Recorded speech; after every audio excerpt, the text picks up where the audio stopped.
Handing over to the chairman of the meeting, Hamish Van Leer.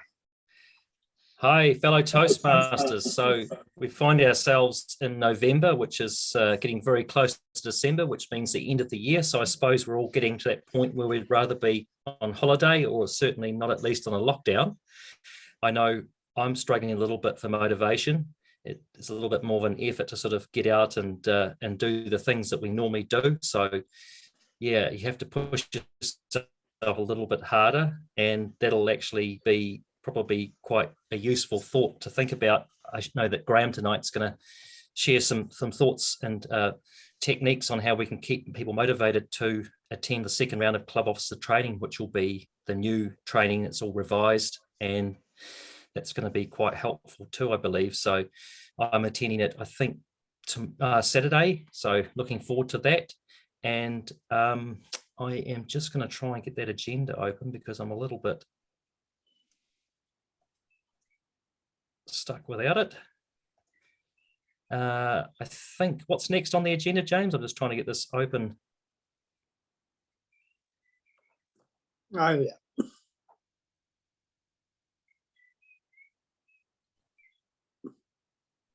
Thought of the day. You're on mute. Thought of the day. Okay. Yeah. Okay. Now, thought of the day was, I think, was me, wasn't it? From memory. Robert McLaren. Okay. Yeah, Robert pulled out and Hamish took over. That's the old agenda, sorry. Yep. Okay. I'm going to try and get this open, then just bear with me for a minute. I think it was an Albert Einstein thought of the day. Okay. Cheers, inspirational thought. Quote. Yeah. Do you want me to read it for you? Yeah, might pay to read it. I can't get it open. This was from you. This was from me. Quote, try not to be a person of success, but rather a person of value. And that was from Albert Einstein. Yeah, I think that often you get very competitive people, and it's nice to be a bit more of a team player than a sort of a me I am. So when I selected that, I thought that's probably quite a good quote to share, because as Toastmasters, we all work together as a team and we all trying to sort of share and support each other. So I thought that was quite a nice quote from Mr. Einstein. What is next? After thought of the day is handing over to Graham for the keynote speech. Okay.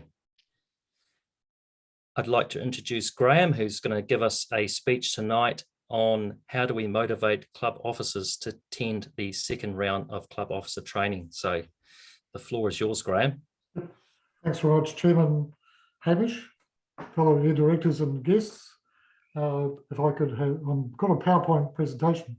Thought it was best to do that and put my thoughts into a PowerPoint presentation. So James, if you could give me access to the shared screen.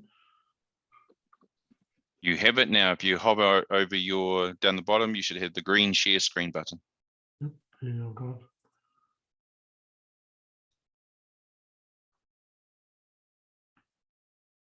Does it work? It does.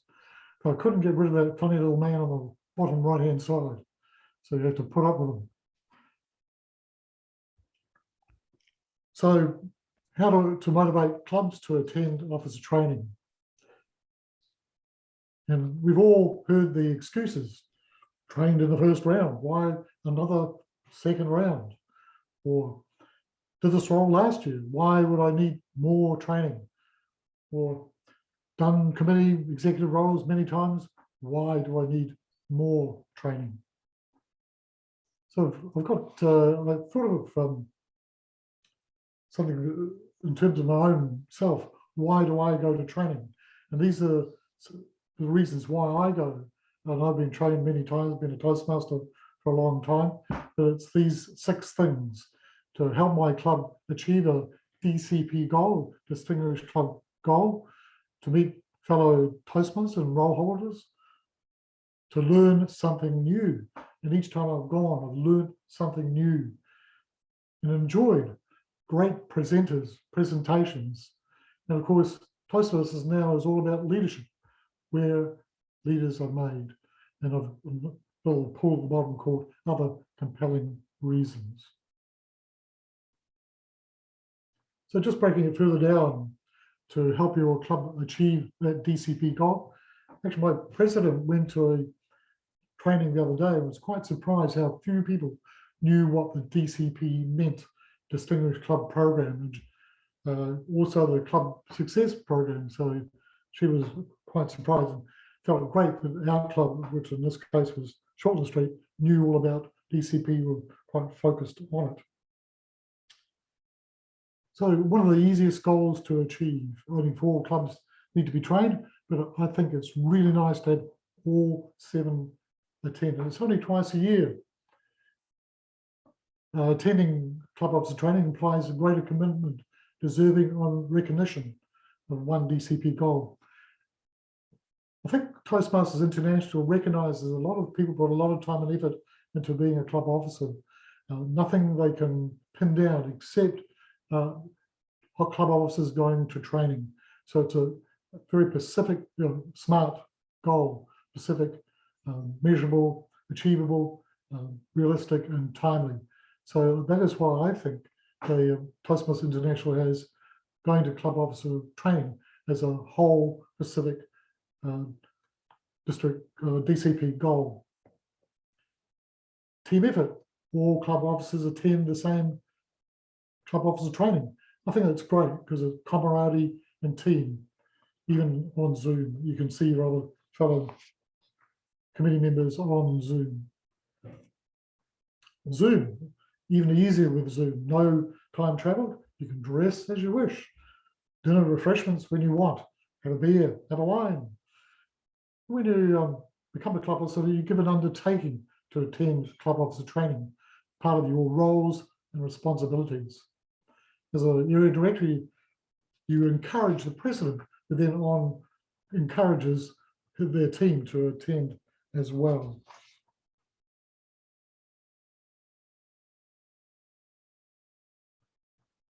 As an area director, you can monitor attendees.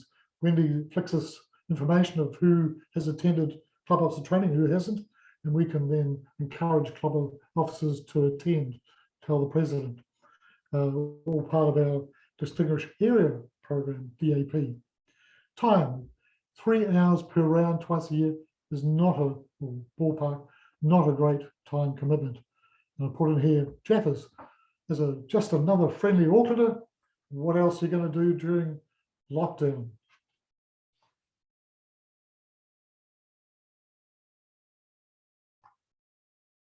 Another reason for going to club officer training is to meet fellow Toastmasters and role holders. You meet new people, other role holders, club officers, presenters, organisers, networking.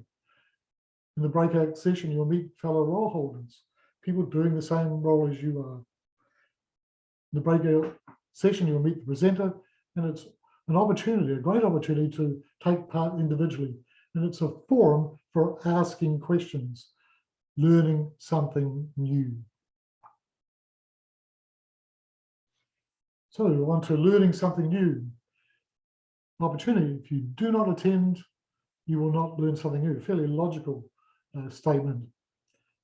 Club officer training is a forum to learn something new, a different way of doing things, and possibly even something you should not be doing.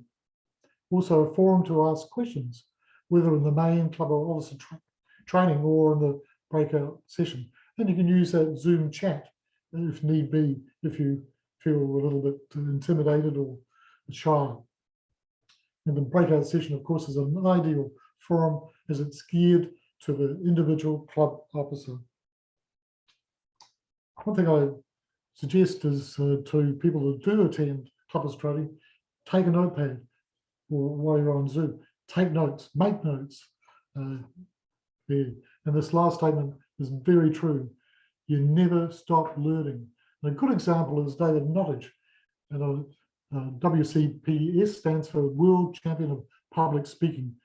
He is our only now resident person who's won this World Champion of Public Speaking. And he is still in Toastmasters because he's still learning something new from Toastmasters. So if he can learn, we can all learn.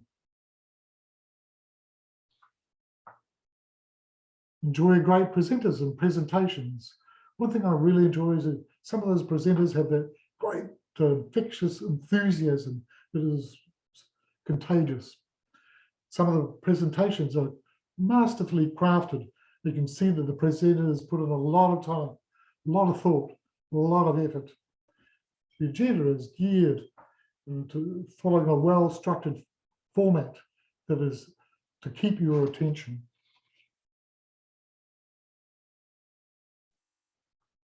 Oh, what did I mean? So, engaging, the whole thrust of club officer training is to engage you. Reason two is that time is well spent by everybody, and it could be fun. Learning through having fun might be rewarding. Great thing too, you might learn from presenters how to present, which nicely morphs into my next, leadership, where leaders are made, how to present, a very valuable tool as a leader. You meet other leaders, you listen and you learn. Ability to increase your leadership ability and fulfill your duties as a leader. Other compelling reasons. Effective training is a critical part of any district's mission, including District 112. Not properly trained officers cannot meet their members' needs. Well-trained officers are equipped to enhance their club's quality, abilities, contribute to fulfill the club mission. The role, important to fully understand your role as a club officer, and you learn vital points to take back for being a club officer. And the whole idea of club officer training is to give you tools and resources to bring confidence and competence. You know, you're responsible. Being a club officer is a great responsibility and an exciting opportunity.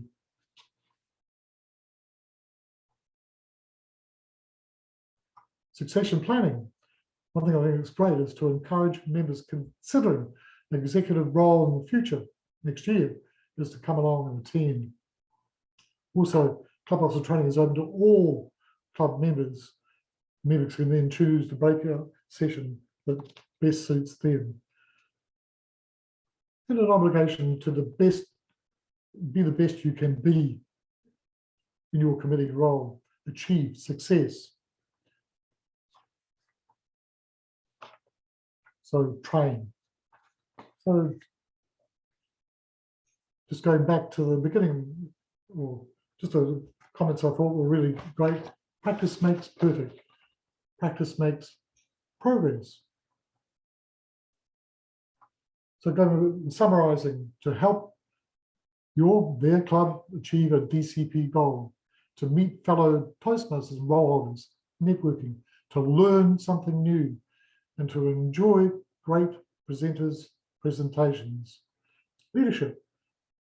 Leadership, it's all about Toastmasters, where leaders are made. And I've given you a few other, I thought, compelling reasons to attend officer training for a second time.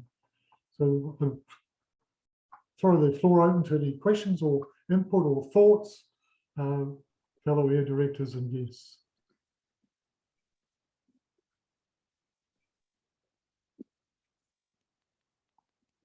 I agree with you, Graham. It's a great way to get in there and network with other members at these events and build relationships where you can actually, do things like get judges or, just problem solve things that are probably much same as what we will tonight, and just, share challenges. And sure enough, someone may have already come across the issue and might have a good way of working through it. So yeah, definitely. And I agree. I think everyone should go and get the training. It's very often you see in the clubs that there's a couple of officers that do all the sort of heavy lifting, and the other branches are not sort of so well served. So it is good to have everyone trained properly. I make sure in my club I always tell I'm the president of Birkenhead Club. I always tell everyone that I'm going into training, and this will be the day, and try and make sure that they know that at least I'm making the effort too, and not just expecting everyone else to try and make the time. And it seems to help. I think we had 5 of our 7 officers, which was good. I mean, it should be 7, but I know some people just don't have the time. There's a couple of our officers are mums to kids, and they're busy. There's so many different opportunities, different days and times too. You can go, and you made a great point, Hamish, that networking for judging for future competitions. Just to let you know too, Birkenhead was my very first club. I think Max mentioned he knew you quite well, so I think you've come up in a few speeches, so we have heard of you before. A few of the speeches he's done for the club, so that's definitely. And actually, Coolish has got his hand up. Yep, Coolish, Yes. 2 points. First is a question to Graham, of course, trying to be a little light-hearted. Graham, how do you spell meat? Well, incorrectly spelled, is it? Yeah, it said met. I know it's all to do with auto-correction, but it's always better to go through the script once. Yeah, it's just lightheartedness. Secondly, I thought it was a really good presentation, especially to have all the topics or the topics in front and then end up with those in a presentation like this. Once I got pinged not having it in front, so people didn't know what I was talking about. Some people want that order. So you had it in front and then you had it at the end as a summary. I thought that was really good. Yeah, thanks very much. Ralph, you have a question or? Yes, in my own club, I'm trying to encourage newer keen members who've been in there, say, for a couple of months, to go to the training, so they can get a really good idea of how the organisation works. And the first one I went to last Thursday night was so well done. It's worth encouraging people to go, because I thought it was quite exceptional the other night. So I've got a couple of people lined up, so I think it'll be good for them to go so they can find out what the outfit's about. Yep, exactly, to find out the big picture. Very true. Yep. Well, any further questions or inputs? If not, James. Thank you, Graham. I had my hand up, but I just realised my logo probably hides my hand. But anyway, never mind. I agree with you when you said that it is where leaders are made. And what I have discovered by getting onto the top table is that it doesn't stop at club level. As area directors, there is district officer training. But I've discovered that beyond that, there is international training as well, or regional district officer training. And so Toastmasters, being an organization that's been around for 90 odd years, they have a manual for everything and they have training for everything. And I'm very impressed that every step of the journey, especially if you're someone like myself who rotates through the officer roles. I haven't been a treasurer before, so it is useful to go to COT this year to learn that new role for myself. So I agree with you, Graham, on that. That's a great point where leaders are made. The scheduled training is excellent. Any further comments from anybody? Otherwise, I'll hand the meeting back to Hamish. Hamish. Just one more point I just wanted to cover over that you raised, Graham, was the succession planning. It's quite important to get people sort of primed up early. I know that I had a conversation recently with our VP Ed just to say that she would be well suited to the role. She's definitely stepped up, and she knows now that we're really hopeful that she'll go on, which she seems to have indicated that she wants to fill that role. So yeah, and even Ralph's point about sending other officers through that might take up roles in the future, or not officers yet, but members. So that was a great idea. to start laying that foundation. Yeah, very true. James, did you have a comment or question? So if no further comments, I'll hand the meeting back to you, Hamish. Thank you. Thank you very much, Graham. That was awesome. So it looks like now I've got an agenda, so I can not sort of be so clunky and find my way through a bit better. So that was Graham's speech for us about motivating clubs to attend club officer training.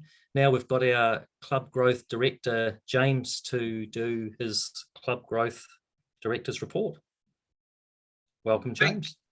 Thank you, Mr. Chair, Hamish, and also special shout out to District Director Stephen Budai in the audience. Now, for the benefit of those who haven't been coming along regularly to these meetings, this is my 6-minute Club Growth Director report, at the end of which we'll end the recording and open up to questions. The intent is that this top portion, the first half hour of this meeting, is the teaching time that we can broadcast to those area directors who couldn't make it today. And then the last half is where you get to ask the tricky questions and we get to say what we really think. But for today, for my report, I have the following area directors to congratulate for getting in all of their area director reports on time before 30 November.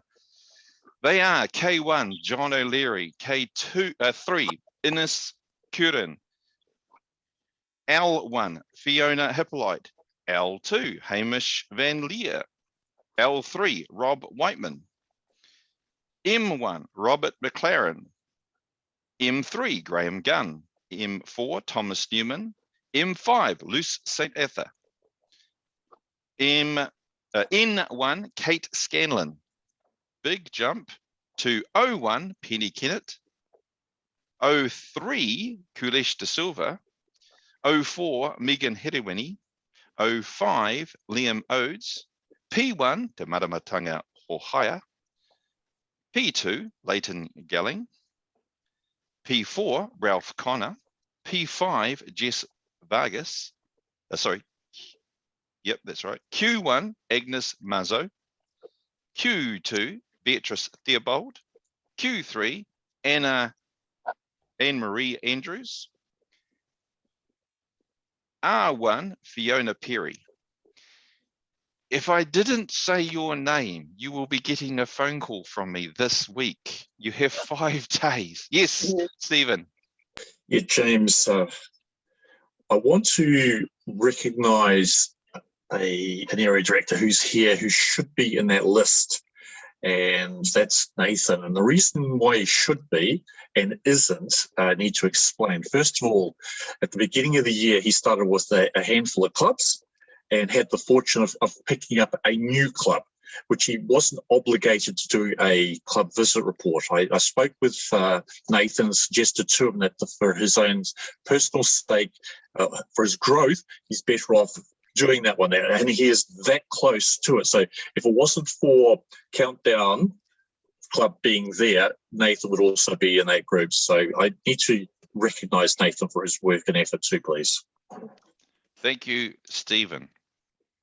The second item on my Club Growth Director report for today, and my final item, is to congratulate Jess Vargas and the team in P5 for clawing back Wired for Sound. This was a club that was below the 8 members, and now they have crossed the line and they are back in the fold. And I am so happy. We are 158 clubs at the moment. So a special shout out to that team as well. Right. It's a short report today. Unless there's any questions for me that are willing to be public before I hand back to the chair. Public questions for Club Growth Director for today. We are on track. What do I mean by that? I mean that I am expecting any time now Commercial Bay Club to be chartered. Yay! Our second one for the year. Yay. Not our last. Not our last. So there is movement. Your efforts are appreciated. I thank you all for coming today and contributing and asking your questions. All right, I will hand back to the chair. Thanks very much, James. That was fantastic, and sounds like things are going quite well. So we're on target and in a pretty good shape considering everything that's gone on in New Zealand recently.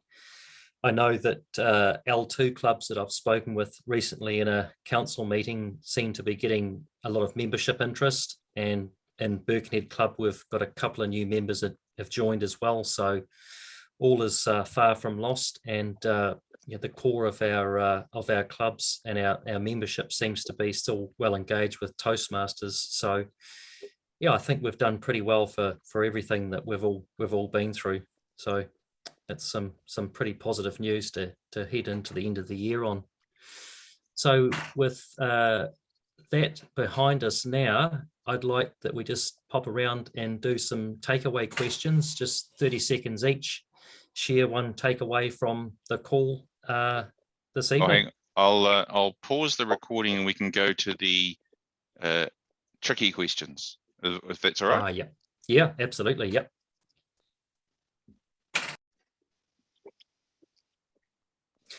So I just wonder now if we just move around the Zoom room and just all share a few ideas and takeaways from Graham's presentation to us tonight. So shall we start with Penny? Sure, I'll start. Thanks, Hamish. A couple of points that that struck me was the value of networking, particularly with those COT officer trainings. Graham mentioned it, but I think that on Zoom, the networking in the breakout rooms is that much more enjoyable. I've experienced trainings in person and on Zoom, and I've really enjoyed the breakout rooms for what they can, how well they can be facilitated. And it's just a real joy to meet new people and find out whether what they're doing matches with what you're doing, you know, what the context of the role is. So I really enjoyed that. And I think that I just prefer the COT training on Zoom. The timing is tight. It's easy to take the breaks and look after yourself, and it's easier to learn, I think. So those are my comments. Back to you, Hamish. Nathan? So I would agree with, there was a point Graham made about exceptional presenters and presentations. I think for me that's something to look forward to, is the caliber of those who present at those events tend to be, you know, top-notch presenters. So that's something that I always look forward to. Leighton? I admit that I missed almost the entire thing because I was talking with someone at the front door organising shifting house on Saturday because he's helping us. So all I'm going to really say is the only thing that I took away from the entire thing is the whole Zap and Sap thing. Not exactly relevant, but this is one thing I took away from it. It's probably quite a good tool to have in your arsenal. So I think that was probably quite valuable too. There is a recording of this, so we'll be able to get access to it later. Oh, excellent. Yeah. Lowe's? It's loose, but Lowe's, yeah. sorry. That's okay. 50% of the people get my name wrong. From the club officer training, I got the fact that there's always something to learn. Like every single time there's something to learn. So no matter how many times you've done it or how many roles that you may or may not have had, you can pick up like that one little nugget. So highly recommend to everyone to go to it, despite having done it once already that year or once already for that role, or etc. etc. Excellent. Thank you. Ralph? Oh yeah, I appreciate the Graham presentation. I like the idea of I don't know. Like the team effort and also the undertaking that an officer makes to come to these trainings, and I will give my presidents a bit of a rev up tonight or tomorrow and say words to that effect. So thank you, Graham. James? Thank you, Hamish. The 2 points that I got out from today, the first one from Graham's speech was the reminder of COT is where leaders are made. So not only Toastmasters is where we learn to be great communicators, but we also learn to be great leaders. How do we learn to be great leaders? During training. So that was a great point to remember. The second point was made when the recording was off. It was alluded to by Leighton, so I'll just relate it here for the recording. Your meetings, do they energize or do they suck energy? Do you have the power of zap or are you demonstrating the power of sap? So that was a point that was made when the recording was off. Back to you, Hamish. Thank you. Stephen? I concur with all the comments that have been made, so I'm going to take a different angle as I usually do. I want to reiterate the point that from a district point, the trio thank the area directors for everything they have been doing since May of this year. That's prior to the year even starting. You guys absolutely rock. No, sometimes you probably think, well, no one's here watching you or helping you. That's not quite correct. Yeah, we're here to support you. So I thank you representing the district. The other thing I want to also reiterate the point is to have a break. Seriously have a break. And if you are in that situation, advise someone beforehand so we know what we're doing. The third point I'd like to do is a challenge. You've survived the first 5 months of the official Toastmasters year. So you're getting a grip of what you're doing as an area director. If I was an area director, or in my days I was an area governor, I'd start looking at what I'm going to do for the second round of contests and the second round of club visits. Keep that in mind. And then finally, because I know area directors are a great bunch of people, work together, help each other out. So if you scratch my back, I'll scratch your back, should be the mentality or the attitude that we take on board. And I'm sure that is the case with our area directors. Again, thank you very much for everything you're doing. Back to you, Hamish. Thanks, Stephen.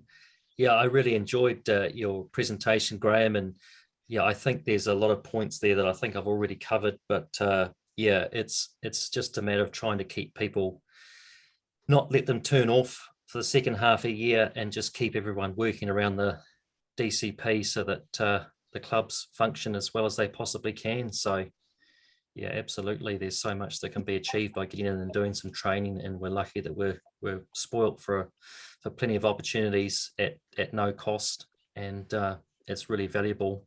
And I agree with some of the other points that even if you pick up one or two things, it's well worth it. So yeah, that's awesome.